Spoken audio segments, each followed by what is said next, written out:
Hello les amis, c'est toujours un plaisir de vous retrouver sur la chaîne Crypto Phoenix. Alors aujourd'hui, on va faire l'analyse technique de différentes cryptos, des cryptos qui m'ont été demandés en commentaire, d'autres cryptos dont j'aimerais vous reparler. Donc on ira directement à l'essentiel et bien sûr, on finira par l'analyse technique de la crypto OMI. Donc restez bien jusqu'au bout les amis, ça va être super intéressant. On commence donc par l'analyse technique de la crypto Veracity qui m'a été demandée en commentaire par Rudani. Alors quand on regarde la charte, on voit que le prix a déjà bien pumpé.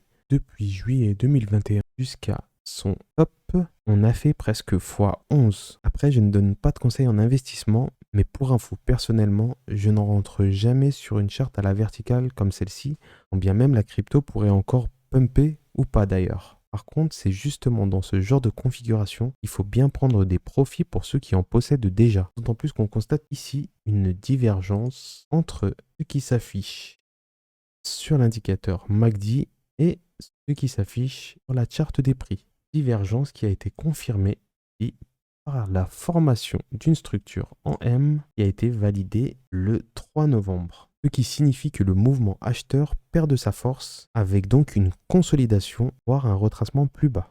Étant donné le creux dans la value ici, et si les volumes acheteurs ne se remontrent pas tout de suite, on pourrait même redescendre encore un peu plus bas, aux alentours de 0,066 $, voire même 0,060 $ ici. Même si on voit que les volumes vendeurs sont plutôt décroissants et s'essoufflent petit à petit. On enchaîne par l'analyse technique de XRP qui m'a été demandée en commentaire par Jérémy FB. Alors déjà, ce qui est flagrant, c'est qu'il y a beaucoup de volatilité avec des mèches énormes sur les chandeliers. On voit aussi qu'il y a eu ici une grosse accumulation dans ces zones-là pendant environ 2 ans avec des volumes croissants et l'OBV croissante. Je pense qu'il y a des gros poissons qui ont la crypto dans leur bague. Ça pourrait peut-être fortement partir à la hausse un jour, d'autant plus qu'au niveau du volume profile, on voit ici qu'il n'y a pas eu beaucoup de business d'effectuer, donc potentiellement pas de grosse résistance à venir. Donc si le marché le souhaite, on pourrait pousser plutôt facilement vers le nord. Après attention car la SEC est pas mal derrière XRP, donc ça reste à voir. Au niveau du RSI par contre, c'est plutôt neutre actuellement, où ni la force vendeuse ni la force acheteuse n'a vraiment pris le dessus. Cela se caractérise d'ailleurs par un range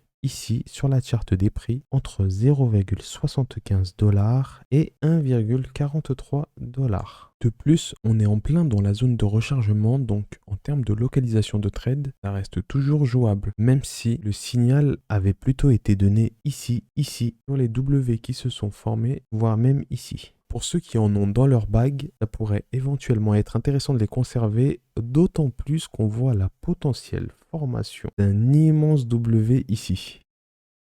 C'est potentiel, mais si celui-ci se pose, ça sera alors une structure très solide où il serait par la suite difficile pour les vendeurs de pousser les prix plus bas. Maintenant, on repasse sur des charts que moi-même j'ai sélectionnés. Donc je commence par la crypto PVK, donc dans le domaine des NFT. On voit qu'entre le top atteint en mars et le bottom qui s'est posé ici, en juin, PVK a perdu 93% de sa valeur. On est sorti de la zone de survente début octobre, et là, la charte est désormais bien à plat et essaye d'établir des structures. On a passé la grosse zone de résistance ici, et du coup, qui est maintenant devenu support sur lequel on s'appuie pour pouvoir repartir plus haut. L'OBV est croissante, et au niveau de l'indicateur MACD, on pourrait donc y voir une compression qui résulte de la lutte entre la force vendeuse et la force acheteuse, et vous savez qu'à l'issue d'une compression, il est possible d'avoir un mouvement assez conséquent. Donc globalement, c'est une charte que je trouve très intéressante. Après, je ne donne bien sûr pas de conseils en investissement, mais en tout cas, d'un point de vue purement personnel et subjectif, j'apprécie beaucoup cette charte. Là, je repasse en semaine. On s'aperçoit qu'on pourrait d'autant plus former un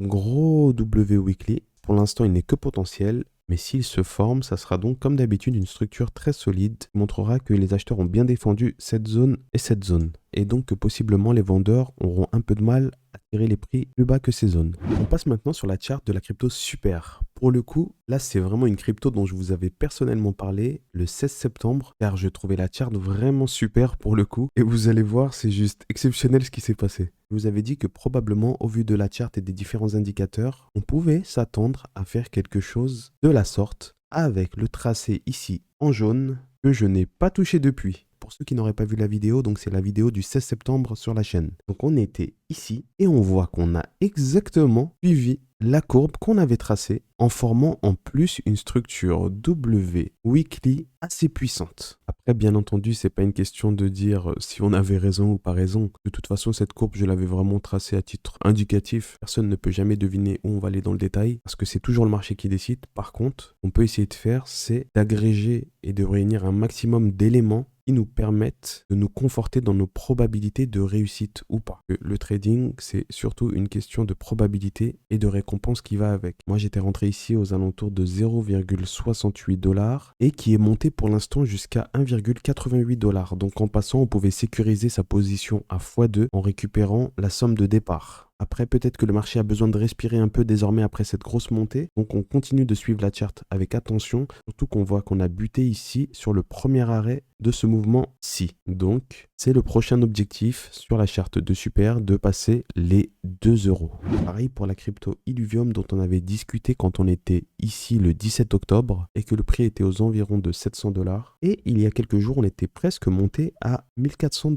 On m'avait d'ailleurs posé une question super intéressante en commentaire en me disant que le prix de la crypto était déjà bien haut, mais j'avais dit qu'il fallait surtout regarder le market cap, car c'est surtout à travers le market cap qu'on va pouvoir se dire qu'il a vraiment encore un potentiel d'évolution plutôt que le prix de la crypto en lui-même. Et que ce soit pour la crypto Super que pour la crypto Illuvium, je ne donne pas de conseils en investissement et je ne vous dis pas de rentrer maintenant. Les signaux avaient été donnés plutôt pour ceux qui le souhaitaient, puisque quand ça monte bien haut, on n'est jamais à l'abri d'un retracement. Surtout que le marché a toujours besoin, après des fortes montées, de respirer, retracer, remonter, respirer. Enfin, le meilleur pour la fin. Donc on passe sur l'analyse technique de Omi. Et ce qu'on s'était dit la dernière fois, c'était qu'on avait défini une zone de confluence ici en rouge au niveau des 0,0057 $. Et que jusqu'à preuve du contraire, tant qu'on ne franchissait pas cette zone, on restait en tendance haussière, même si c'était ultra chaud. Et qu'il fallait dans un premier temps repasser à droite de cette trendline pour montrer que les acheteurs sont bien de retour. Donc c'est ce dernier scénario qui s'est produit, à savoir qu'on est bien repassé à droite de la trendline avec une structure, comme on l'avait évoqué potentiellement, d'épaule,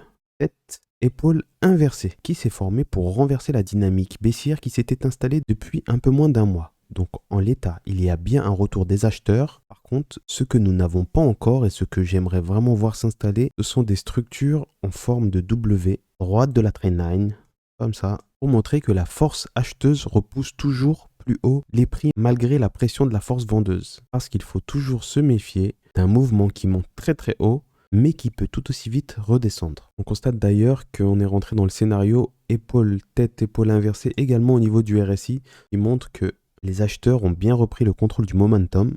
De plus, les volumes vendeurs, quant à eux, se sont bien essoufflés et les volumes acheteurs ici, en vert, sont de retour, même si en l'état, on attend des volumes encore plus croissants. Un autre élément supplémentaire quand on regarde le biais institutionnel, donc EMA 9 en jaune et EMA 18 en bleu, c'est que suite au premier signal de tendance baissière qui avait été indiqué ici, la EMA 9 en jaune a finalement rebasculé et a recroisé par le haut avec la EMA 18, ce qui est plutôt positif parce que ça veut dire que potentiellement ici c'était peut-être un faux signal de tendance baissière et que potentiellement on est peut-être prêt à reprendre une tendance haussière. Maintenant, si on regarde l'indicateur Ichimoku, on voit bien qu'on a réussi à rester au-dessus du Kumo, donc toujours tendance haussière d'un point de vue Ichimoku, et qu'en plus la Tenkan en jaune est repassée au-dessus de la Kijun en violet, confirmant à court terme la reprise du contrôle du momentum par les acheteurs. Donc je le rappelle, le prochain objectif à court terme serait de casser cette résistance qui s'est installée depuis 29 jours et sur laquelle on est venu buter ici entre 0,0080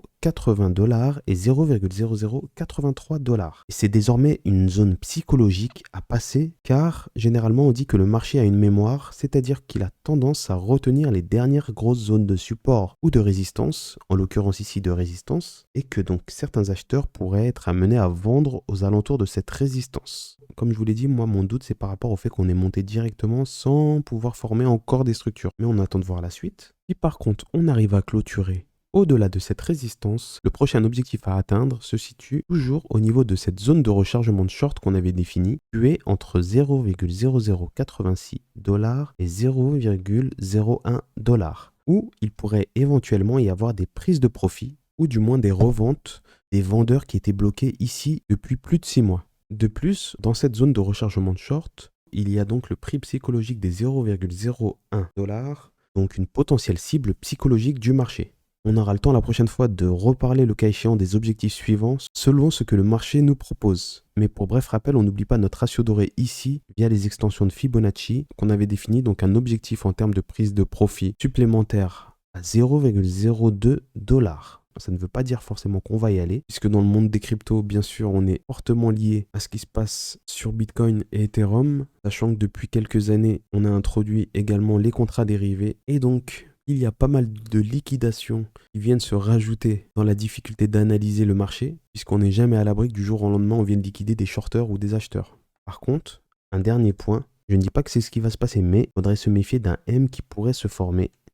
Donc c'est également un élément à surveiller. Ou troisième piste, est-ce qu'on est rentré au sein d'un range ici entre notre résistance à 0,0083 $ et la zone de confluence qu'on avait définie à 0,0057 $. On verra comment la charte évolue. J'espère que cette vidéo vous a vraiment plu. Pour soutenir la chaîne, s'il vous plaît, n'hésitez pas à liker, ça récompense vraiment le travail fourni. Ça aide la chaîne aussi à se développer. Toujours vous donner un max de contenu qualitatif. N'hésitez pas à vous abonner et activer la petite cloche de notif si ce n'est pas encore fait, de manière à ne rater aucune vidéo. Merci les amis, au plaisir et ciao!